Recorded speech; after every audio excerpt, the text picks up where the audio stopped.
You're listening to Current Conversations, powered by Master Electricians Australia. Who's tripped the breaker? Welcome to Current Conversations, the podcast powered by MEA. Today you're here with me, your host, Kate Raymond. I'm the CEO of Master Electricians Australia, and I'm here with... Hi, I'm Jordan from Master Electricians. And our special guests today are... Penny Corner, the CEO of the Master Plumbers Association of Queensland. And... Tennille Riley, the Women in Trades Manager with Busy at Work, looking after our Busy Sisters program. Welcome, Penny and Tennille, and thank you for joining us today. So today we're going to be talking about women in the construction industry and how do we get more than 4% of women in frontline trades roles. So it's a vexed question. Throwing to you first, Penny. What are you seeing is working in the plumbing industry to get more women into the sector? So in the industry, we have about 17,500 licensed plumbers, and of those, we have less than 100 that are actually women. So it's really dire that we need to attract more women into our industry. As an association, we put together an ambassador program, and what we do is each year at World Plumbing Day, we appoint ambassadors. And their role is to really go out and talk to school leavers, career seekers about the opportunities of a career in the plumbing and gas industry. And so it's a great way for them to be able to be at the front facing, talking direct to students. They want to know what plumbing's all about. Unfortunately, people think it's all about toilets, and it's way more than just toilets. So it's about having those conversations about what the opportunities are once they complete their apprenticeship, and where it could take them in terms of being a designer or a teacher or a trainer or a consultant. There's so many other avenues as well as running their own business. Awesome. And Tennille, do you do much work with younger girls who are like maybe before they've finished high school? So getting into that kind of the attraction space with schools. So for instance, obviously part of our new contract with the federal government, our biggest focus is definitely on that retention piece. And we do a lot in that mentoring space to make sure that, you're never going to increase that participation rate if you're not retaining the women that are currently there. And for a lot of them, they've made educated decisions to take a step into that pathway as well. So they're very passionate about what they do. I definitely believe there's still a massive piece missing in that attraction space where even recently, we ran one of our first, a bit of a pilot program event where we wanted to create an environment. So environment is crucial to people making their own decisions and choices. So as we know, there's a lot of influential factors as to what career paths, I suppose, person, regardless of your gender, might consider and take. And usually that may stem from particularly their parents or friendship circles or school teachers or, they play a crucial part in dictating what someone's future might hold and what they're capable of. So for me, that was kind of a bit of an experiment to see if we can create an environment safe for schoolgirls, that it was only women, with schoolgirls only, and female job seekers were all encouraged as well, where we had organisations that I definitely felt that were culturally safe, that I thought if we could create opportunities and promote those organisations, that these girls that are considering pathways could at least have an opportunity to get in the face front of these organisations and look at pathways into these, organisations. So what we did actually get feedback from a lot of the exhibitors, we had tri-trades at this. I wanted to make sure that it was engaging. They will have a very low attention span. So if you haven't got something that's engaging and interactive, they will lose interest. So it wasn't just about having exhibitors there. We also had a lot of hands-on aspects to give them a real taste, of what it might look like and what it might feel, in a space where it was women only. So it was encouraged, they were encouraged to kind of make their own decisions about, could this be something I could head into in the future? And, we had a panel of guests and various, career paths of women that have been in trade. So whether they were apprentices, school-based apprentices was another big focus. Women that have progressed in their career because, your apprenticeship's not your final destination. So that panel discussion was really to kind of showcase to these young girls that there's various opportunities and pathways from this, that, this can sometimes be a stepping stone to bigger and better things in the future as well, which is what we want to increase for that gender pay gap, right? We want to create those opportunities. So we did get, very long-winded. I'm really not good at the short stuff, but, at the end of that, we got a lot of feedback from some of the exhibitors that, they usually go into school career expos where you're in amongst everyone and they will give away probably 1 or 2 flyers to girls that might come up to their stand. Here we had up to 300 female students, and I'm talking all as far as Warwick. This is a few hours away. We had busloads of schools coming with female students, and they had to reprint flyers there on the day because they had that much engagement, and just the genuine interest was a lot different. So that feedback for me, it was a bit of an experiment to see if we take them out of particular environments, can we actually encourage more interest in trades? And that was really positive for me to kind of see and use that opportunity to kind of experiment there. So they are something that we want to facilitate and continue to run for Busy Sisters. And I would love to grow those across the nation and create opportunities for women that hopefully we might increase that interest. And that way they know that there's safe networks there when they're stepping in. Like it's just, that was kind of the impact that we really wanted to have. There's a lot of issues in that to explore in this podcast, actually. And I was Master Electricians were there, as were Master Plumbers, and I was there. And I have to say the vibe on the day it was awesome. It was really upbeat. It was really great meeting all of those girls coming through, and they were all really keen to hear about what could a career in electricity look like. And I'm sure it was the same for plumbing, etc. And we ran out of all our handouts and things too. Like they were keen to take it away and read it. So I think big success. Something that you mentioned in that conversation was the gender pay gap. And it's something that, really interests me, not just as a woman, but as someone in a sector that pays really well. And it's a sector of largely men. And so it's one of those real issues around, we need more women in the sector because we need more people in the sector. We won't get more people in the sector unless we tap into, 50% of the population that we're missing largely. But also by getting more women into our sector, we will actually help close that gender pay gap as well, because we're getting more women into more highly paid roles. Is that a factor when talking with schoolgirls at all? Because it wasn't, when I had discussions with the girls, it wasn't really kind of salary based at all, but is it something that comes up in any of the discussions that either of you have? In terms of the question, Kate, I think every time I go to present to apprentices, I ask them, why did they pick plumbing? What was it about the plumbing industry that engaged them? So not just female, but males as well. And they say the three main reasons that they got into the trade was, the first one is, I'm good with my hands. I like to be outdoors. I don't want to be sitting at a desk all day.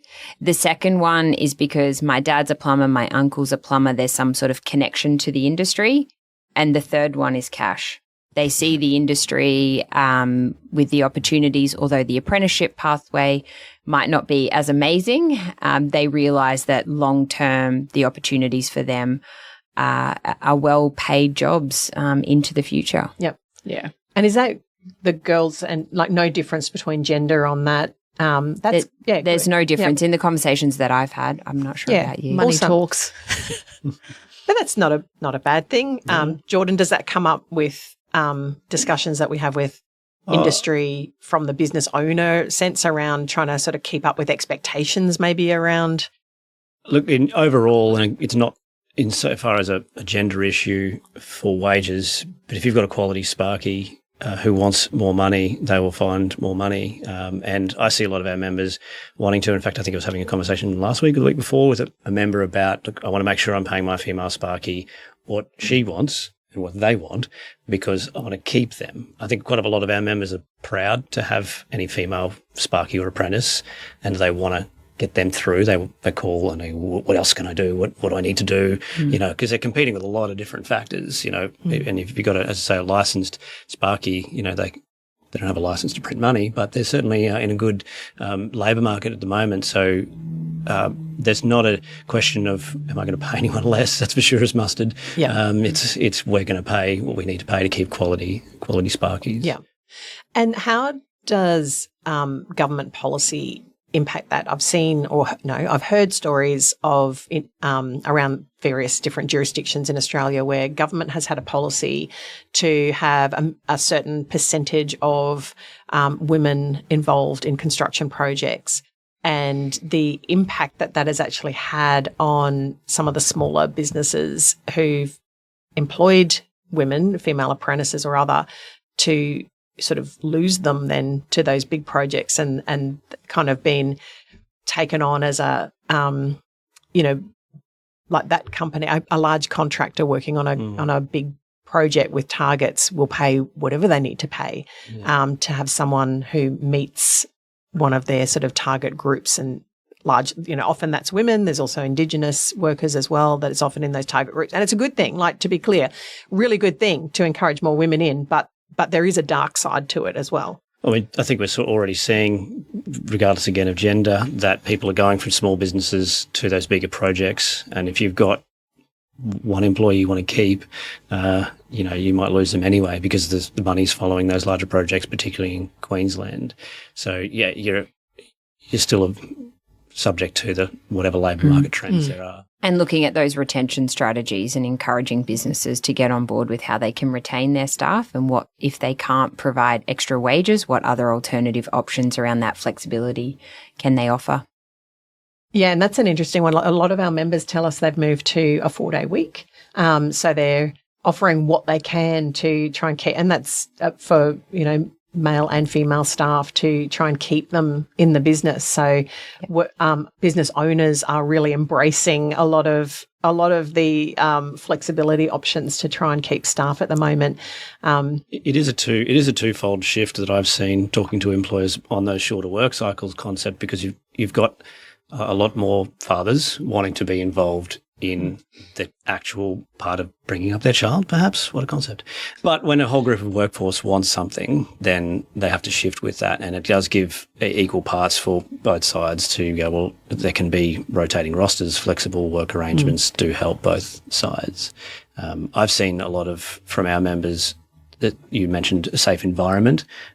More often than not, it's a second generation. Our members are second generation female coming through. So, and then they're also sort of paying it forward, some of their staff coming on and maybe starting in an admin role. One member in particular started in an admin role, now in an operations manager. She's now branching out and going, actually, I'm part-time operations manager and I'm part-time Sparky. So that's pretty cool to see that out of that organisation. Yeah, awesome. I think there's a lot of positives too that I think in the industry, when it's obviously predominantly males, there's that one way of thinking. And I think introducing women actually forces them to create flexibility in the workplace. And how much does that benefit the men out there that still want to be carers for their kids as well? And we're in a generation too, I'm a full-time single mum on my own, and I know a lot of guys that are also sometimes full-time single parents on their own as well. So, I think it's also benefiting the men in industry to have, employers actually being kinder to them, that their parents also, because there was a time when an employer, if there was a man that actually said, oh, my child's sick, well, you don't come to work tomorrow, mate. You haven't got a job. Yeah. And I think, this is kind of whether they're being a little bit kinder to women because we are more naturally the carers in the household, but is actually creating a lot more flexibility and opportunities for the other men in industry. And I think they need to be aware that, I think unfortunately us women are wearing the brunt of that, but it does create more equal opportunity for them to be considered parents and carers at home for their children as well. So you bring advocates on. You bring advocates on by doing that. Like if you create a change and then other guys go, hang on a second, I could have that too. And they become an advocate for what you're asking for and have a right to and deserve, is the same concept. They go, hey, we should all have that, right? We should all have that. So I think it's very helpful. So those are the positive stories. Does it also, there are some negative stories, and I think we need to own them, because I think it's important not to catfish girls, to say, come into this sector and it's always going to be, rainbows and lollipops. There can also be resentment for having to make changes on a work site, can't there? Definitely.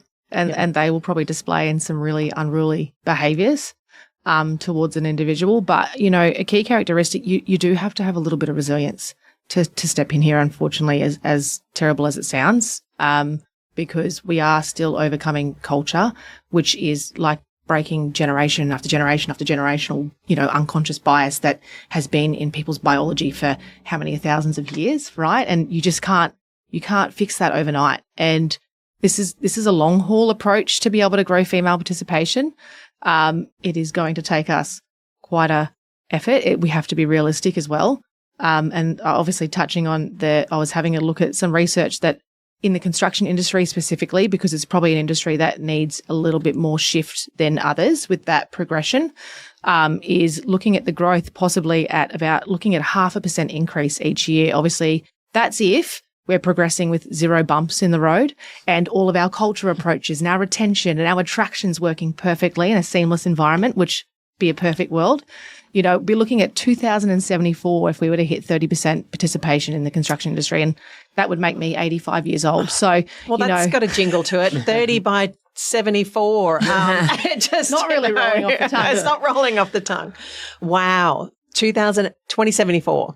But we have to be realistic. So we've got to not make it happen overnight. So we've got to change, right? That's not acceptable, is it? No. We can't wait that long. So we've got to do things differently to how we've been doing them. And we're starting to do that. I mean, you both spoke about things that you're doing that, you know, master plumbers, I'm sure 20 years ago didn't have these programs, right? So we're doing a lot. You know, we've got a female CEO of Master Plumbers Queensland. We've got a female CEO of Master Electricians. So look how things are actually changing and the things that we're doing. We've got women in contracting with Master Electricians, support for our women. But we do still hear pockets of, oh, but why do you need to have a special women's group? Like, don't you want to be treated the same? And my response to that is that a lot of these women are working very silo within their business. So we know that the plumbers get to go on all the fishing trips and they get invited to so many different activities with the manufacturers and the retailers. But the women that are a lot of the time making these decisions, running the businesses, aren't given those opportunities. So by creating Women in Contracting and the Women's Plumbing Alliance, it gives them an avenue to connect with other women that they can build relationships with. And also, I know some of our members are referring work to each other. They're going on holiday, so they're referring work. They're too busy, they're referring work. So they're helping each other out. And if it wasn't for those programs, then they wouldn't have the ability to have those connections. Yeah, that's awesome.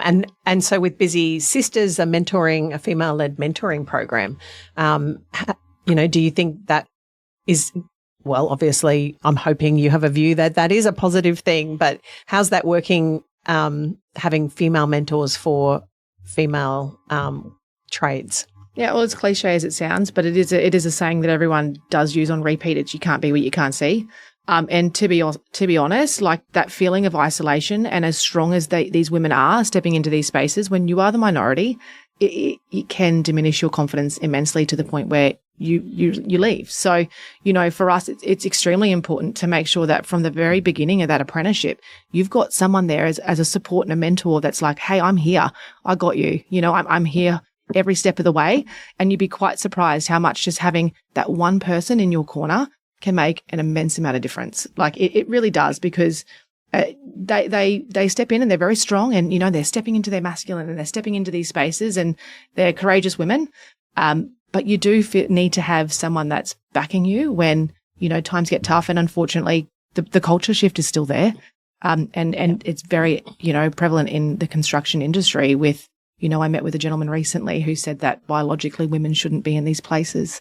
And I thought, okay, you know, that's, they're still here and he's my age. And I thought, oh my gosh, this mindset is still here. Yeah. No, we hear it a lot. You know? Like, you're not strong. You shouldn't lift that. Like, in a way, I think they're trying to be nice. Like, oh no, you shouldn't lift that. No. And we've had, you know, some girls come up to me saying, I actually lift a lot. Like, I lift at the gym. Like, I'm cool. I'm okay. Don't tell me I can't do things. Yeah. I sort of had a question around that. You know, how many maternalistic and paternalistic barriers do we think there are in people wanting to keep females in particular safe, or so we shouldn't do that, or we should protect you on site by don't lift that or don't engage in that, and how that's a barrier to the agency of the individual?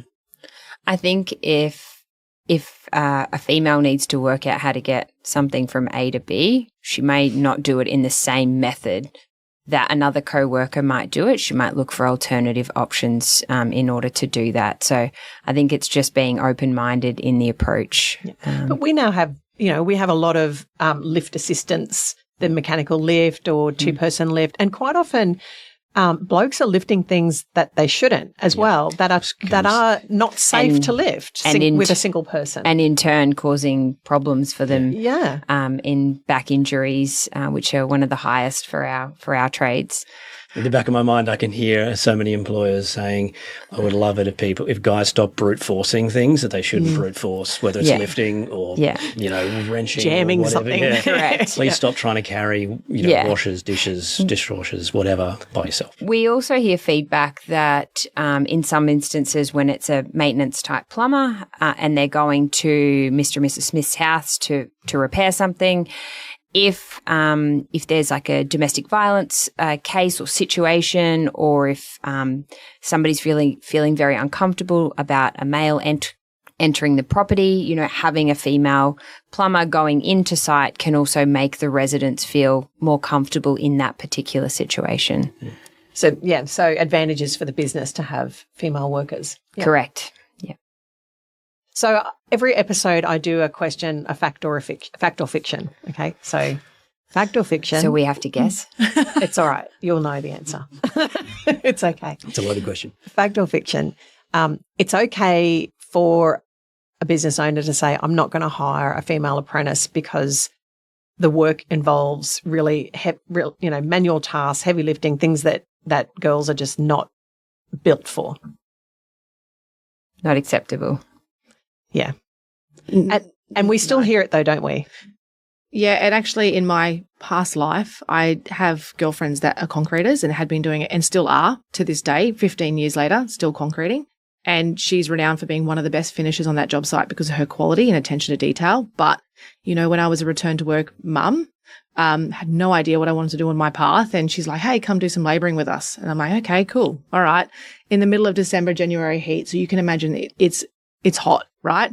But I remember walking into like a residential site where we had multiple trades in there and we were building house slabs. And I remember every single tradesman on that job site sitting and watching me, well, not sitting, but stopping in their tracks and watching, because we're the only two females on this site. And for me, I found that really daunting because I didn't come from a home where I lifted heavy equipment, but I had the mindset, I'm like, watch me because, I won't let you see me fail. But I'll literally grab all the timber boards off the back of the truck and I just know everyone watching. But it's very intimidating to be in those circumstances, right? And it's like we're waiting to watch you fail.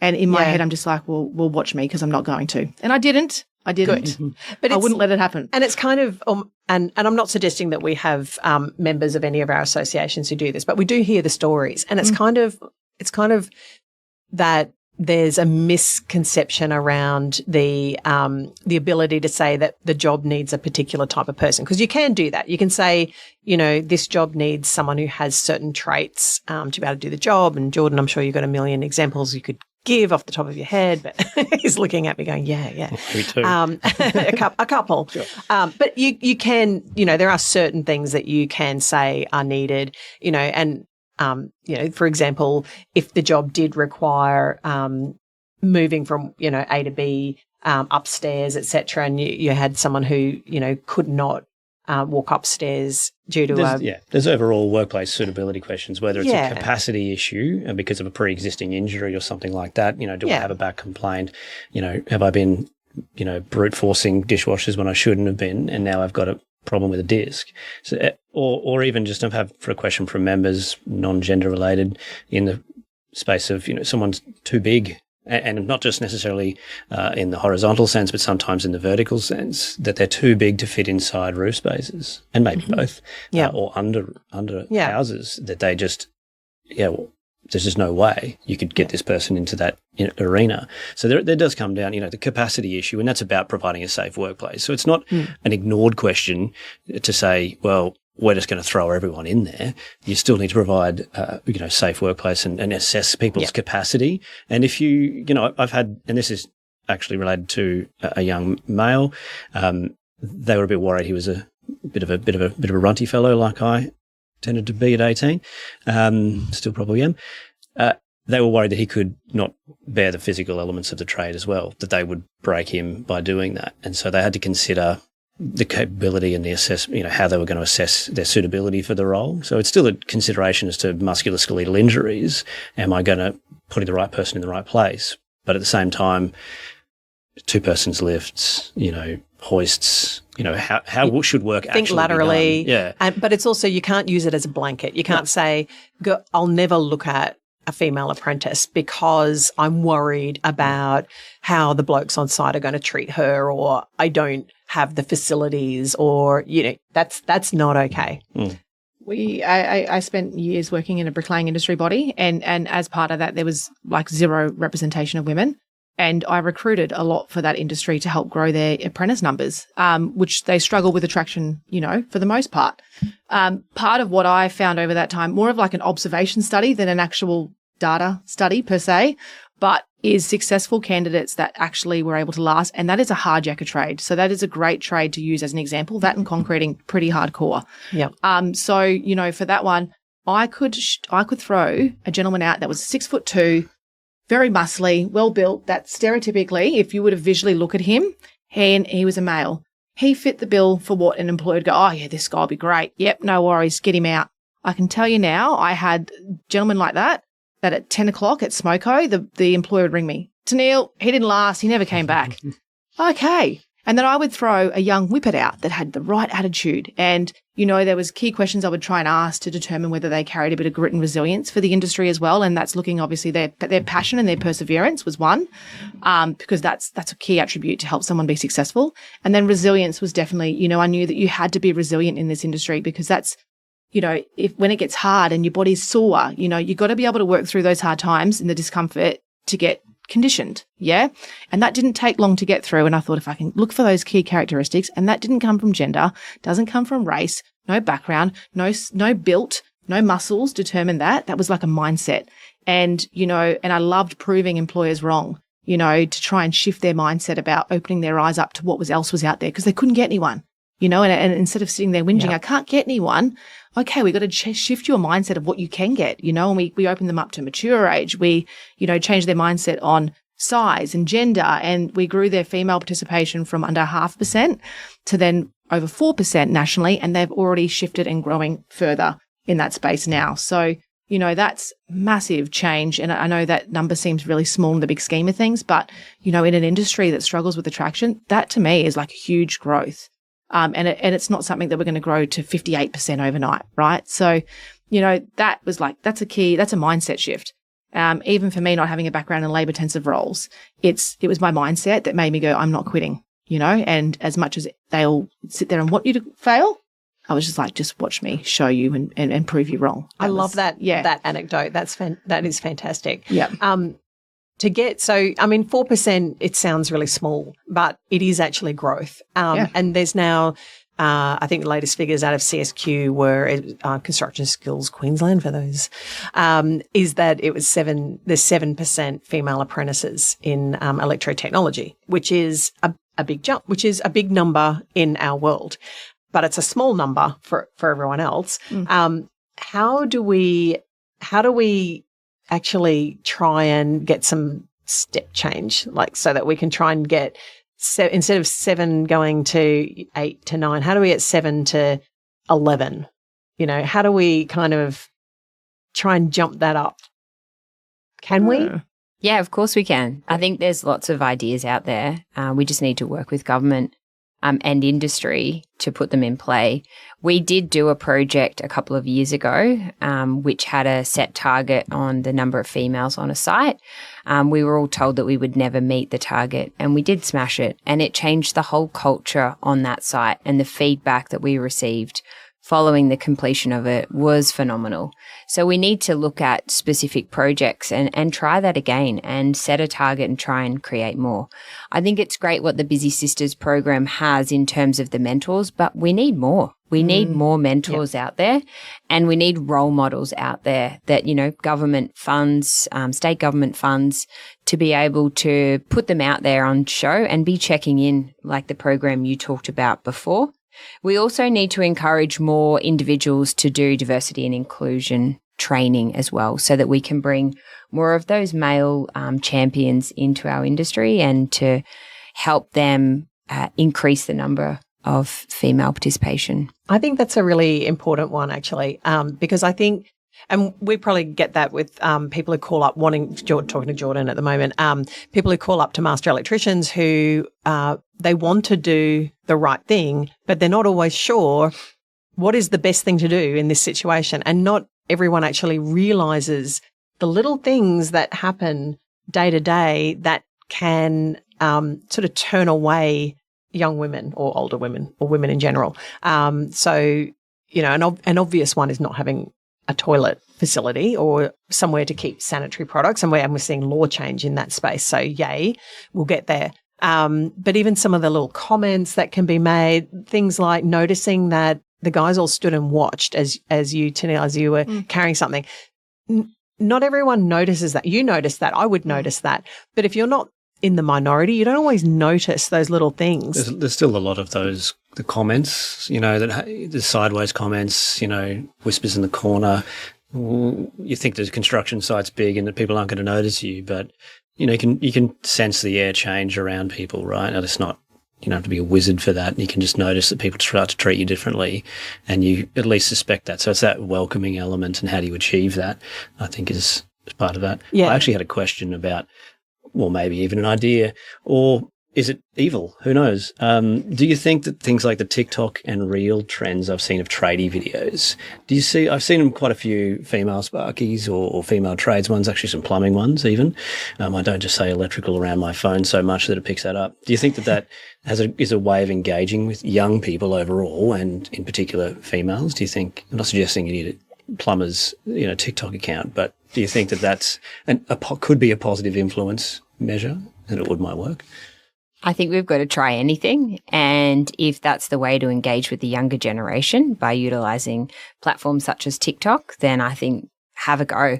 I met a student at a career expo recently, and she came up and she told me that she wanted to be a plumber. And I said, why? And she said, because I saw this female plumber on TikTok and she's amazing and I just want to be like her. So it may not be the real result of what that individual will do in the future, but anything to create interest, I think is a positive thing. I agree. And there actually is, like a saying as well, to another way to also assist with changing culture is to have more seen, right? Eventually, just seeing more of it makes it a little bit more believable that it's real too. And social media is powerful when you use it in a positive context. And if they're using it for the right for the right method anyway. And I think for young girls to see that, and that's our younger generation will be looking. I'm guilty of scrolling through my reels. Maybe I look at something mind-numbing to do. I don't know what you're talking about. But yeah, I always have a look, and I'll have a look and follow and what some of the girls are doing. And I don't want to encourage anyone to break workplace health and safety with any of their videos, but I think it is important for them to get on there and support each other too, because there is still negativity, but how empowering it is for those women in that space to then that actually, as much as it's a struggle for them to overcome, but how much stronger do they come out the other side, overcoming some of that negativity? And how push the haters away then? How much of the negativity do you think comes from fear of change and maybe even subconscious fear of losing some of that dominance and power? Yeah, I think there's a massive fear as well of women stepping into their masculine too. It's very similar to even working in business as well. So if you carry something and embody a trait that is unrecognizable to that person, that can be quite threatening, and they may not even be conscious to their own behaviors of, you know, lashing out at you as well. So I think we need to raise a bit more awareness around that. And also people need to stand up and speak up, and we need to encourage that a bit more. You know, like that instance on the job site. If there was guys there that could see everyone else stopping and watching, be a bit more aware and go, oh my gosh, if that were me, if that was my daughter or my sister in that situation, I wouldn't want that. Stand up, and then, you know, you create the change. It just takes one person to stand up and speak up and call it out, and then the others will follow suit. Majority is sheep, so they'll follow. So it's the standard you walk past is the standard you accept. And we do need to do more work in that space. If you hear people or see people doing something that really isn't the right standard, you do need to call it out. Just as we've learnt to do that in the physical safety space, we've learnt to call out, you know, in an office environment, we've all been taught that if you see cords and things where they shouldn't be and a trip hazard, you know, you go and notify someone. What a great place that we have that as the norm. On a construction site, you see a hole without a cover. You go and notify someone. You say, hey, there's a problem. So just the same with psychosocial safety. You see something happening that's just not quite right, you need to call it out. I think some people see that calling out thing and they go, I'd like to do that. they're not brave enough to do it as well. There's a level of courage to do it. And I think also they think I'm going to have some Marcus Aurelius kind of soliloquy that I'm going to deliver to the site that everyone gets on board, and they're like, "You're the champion. We're going to follow what you say." So a dead poet society kind of. But really, you might just be saying, "Are we good to carry on?" Like it could just be simple. Yeah. A single. Are we right now? Yeah. Can we go? Okay, back to We should work. teach people those sayings, what to say in that situation that's mature and shows emotional intelligence, because people won't bite back at that. That's actually a really good point. And I like what you said before, Penny, as well, around we have to give everything a go. We have to try everything. So there's the old saying, there's no silver bullet. Well, there's no single solution to any of this. We have to try lots of different things and keep doing the things that are showing themselves to work. And too often we all see pilots and demonstrations, and it's like, yeah, that was really great. That exemplar project that you spoke of. Yay, that was awesome. Let's move on and now do another pilot, because we're all reliant on funding and all sorts of things to be able to do those. Correct. And unfortunately, Make it status quo. Government doesn't want to fund the same thing again, because they're like, well, we did that one. Now give us a new idea. And it's like, how about we fund the thing? And I think also if you can look at, children all go to school, and a lot of the times, work needs to be conducted at the school. So why aren't you trying to encourage more females to do work at the schools, so that the school students can actually see, there's female plumbers, electricians, carpenters, etc. as part of that. Or do something as a legacy with the Olympics, create a netball stadium, a new facility that's, built by women for women and for men to be able to utilize for the Olympics, and then for our communities thereafter. Yeah, and for our girls to see that, hey, this was built by women. It was designed by women. It was, we had female certifiers on the job. Like, let's actually get women in all aspects of the industry. Let's get all aspects of men and women building these facilities. And I think the possibilities out there are endless of all the things that we could do. My daughter is 11, and so I'll drive past a construction site and I'll say to her, one day you might like to be working on a construction site. It's trying to educate her now that it's okay to be able to take that career path as an option for when she's older. But I think the barrier that we come against is parents. And parents don't necessarily want their children to go into a vet pathway. They see that a university pathway is a better option and will have a better future or brighter future for their children. And that's one of the issues that we need to tackle. It's huge, the stigma of vet. And it is. And it's parents, it's kids themselves, it's schools, teachers, guidance counsellors. There is this concept that, go and get a good ATAR. Get a good ATAR, and go to university.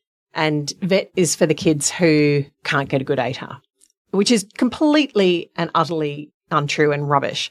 But it still is so pervasive. One of the sort of thoughts that I'd been having was how we could try and incorporate an ATAR subject for some of our construction subjects. So we could have a subject in electrotechnology with some vet components in there that kind of combined it all without it being a vet subject, to open people's minds and open the industry to a much broader range of kids. So there's lots of different sort of options that we can try and things that we can do to try and change that attitude that actually a vet pathway is a really high-paying pathway. It's highly skilled. Correct. And you're earning while you're learning. So you're not actually having to go to university and then get a part-time job as well. Debt.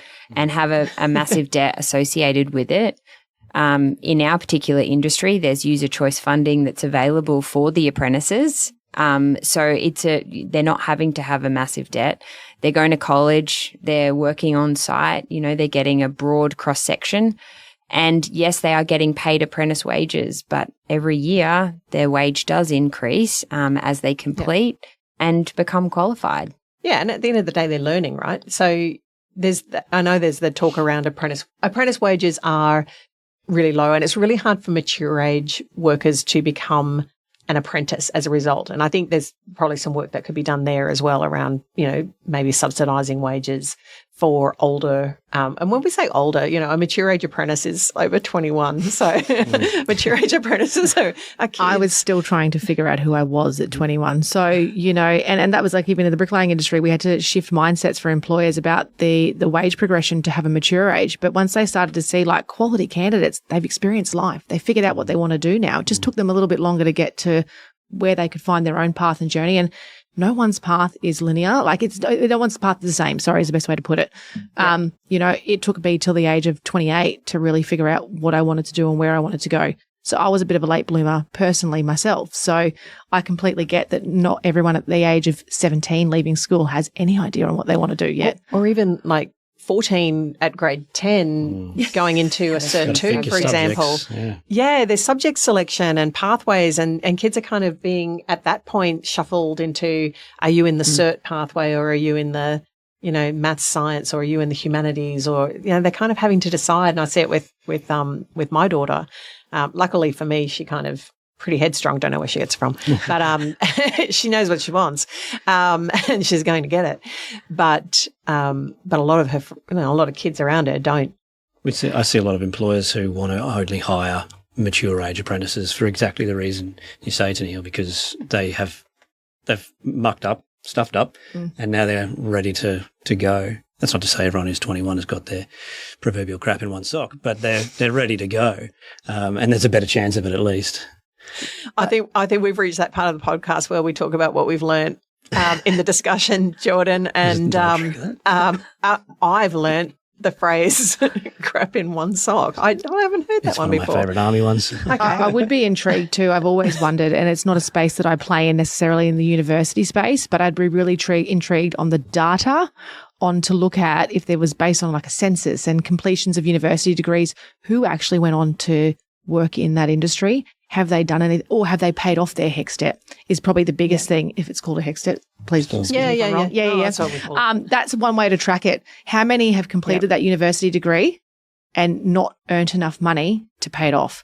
You could track that data. And are they actually? Why are we pushing people into pathways where it's a smaller minority that need to do a technical degree? We're not all going to be engineers or doctors or accountants, where you sometimes need to have a bit of that technical understanding, or a lawyer, for instance, to have some of that. Pointed at me then. That background. There's enough of those. to really, that's going into a particular chosen field. Even for me, I started a business degree and I'm like, a lot of this is really common sense, and some of my life experience is actually what has shaped me to be in the role that I am now.